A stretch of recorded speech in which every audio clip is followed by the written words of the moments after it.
आखिरकार deputy commissioners ने जम्मू और कश्मीर में वास्तुकला और विरासत के पुनरुद्धार, बहाली, संरक्षण और रखरखाव की स्कीम के तहत धार्मिक स्थलों और विरासत स्थलों की लिस्ट जमा करना शुरू कर दिया है।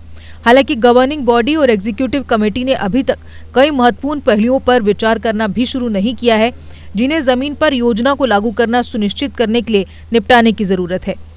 इस वर्ष जुलाई महीने में स्टेट एडमिनिस्ट्रेटिव काउंसिल द्वारा जम्मू और कश्मीर में वास्तुकला और विरासत के पुनरुद्धार, बहाली, संरक्षण और रखरखाव स्कीम को अप्रूवल दिए जाने के बाद जिलों में एडमिनिस्ट्रेशन गहरी नींद से जागा और ऐसे धार्मिक स्थलों और ऐतिहासिक स्मारकों की सूची कई जिलों के डिप्टी कमिश्नर्स के द्वारा स्कीम के तहत अप्रूवल के लिए पेश की गई है।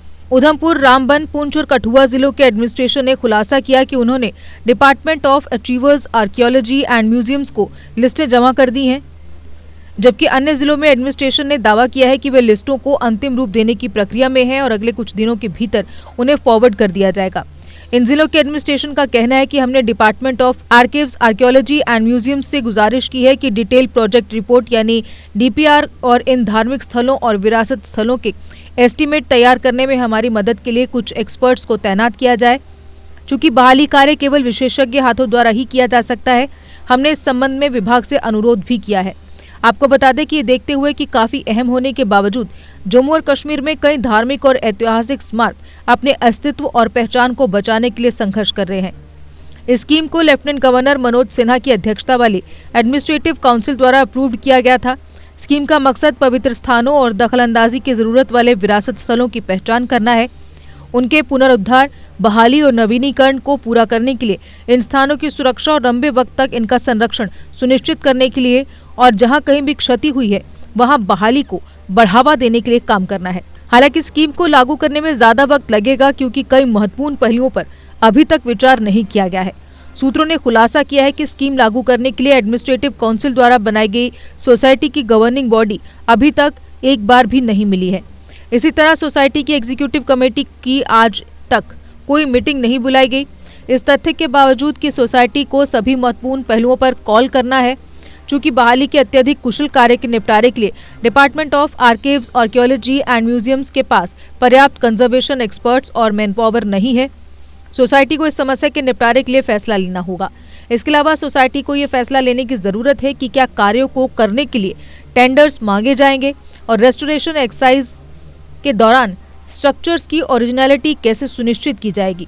इन सभी व्यवहारिक कठिनाइयों को ध्यान में रखते हुए स्कीम को लागू करने में आने वाली रुकावटों को दूर करने के बारे में सोसाइटी को तुरंत विचार विमर्श करने और फैसला लेने के लिए मिलना चाहिए। चूंकि कई धार्मिक स्थल विभिन्न लेजिस्लेशंस द्वारा शासित होते हैं या उनके ट्रस्टों द्वारा मैनेज किए जाते हैं, जो इन साइटों की देखभाल और रखरखाव में शामिल होते हैं। सोसाइटी द्वारा हस्तक्षेप जरूरी है, लेकिन धार्मिक स्थलों के प्रबंधन के संबंध में लागू किसी भी कानून या कानूनी ढांचे के विरुद्ध नहीं है। ये भी पता नहीं है कि सोसाइटी रजिस्ट्रेशन एक्ट 1860 के तहत सोसाइटी रजिस्टर्ड है या नहीं, जैसे कि एडमिनिस्ट्रेटिव काउंसिल द्वारा निर्देशित किया गया था। अगर आप भी अपने भविष्य को लेकर चिंतित हैं और बहुत सी सरकारी नौकरियों पर दांव खेल चुके हैं, लेकिन अभी तक सफलता आपके हाथ नहीं लगी है, तो कैरियर अड्डा जम्मू कोचिंग इंस्टीट्यूट है आपके लिए बेस्ट ऑप्शन। कैरियर अड्डा जम्मू में हर कॉम्पिटिटिव एग्जाम में सफलता हासिल करने के लिए बेहतरीन तरीके से तैयार किया जाता है। कैरियर अड्डा जम्मू में फ्री कोचिंग का प्रावधान है, तो फिर देर किस बात की। जल्द कैरियर अड्डा जम्मू में आए और अपने सुनहरे भविष्य के लिए सोमवार से शुरू हो रहे जेकेपी, सब इंस्पेक्टर तथा अन्य सरकारी नौकरियों के बैचेस में अपनी सीट बुक कराएं। हमारा पता है Gurudwara road, opposite doctor Dara Singh clinic, Rehari Chungi, Jammu. GK update रहे हमारे साथ। अगर आप ये वीडियो YouTube पर देख रहे हैं तो हमारे YouTube चैनल को सब्सक्राइब करें और बेल आइकन को क्लिक करें।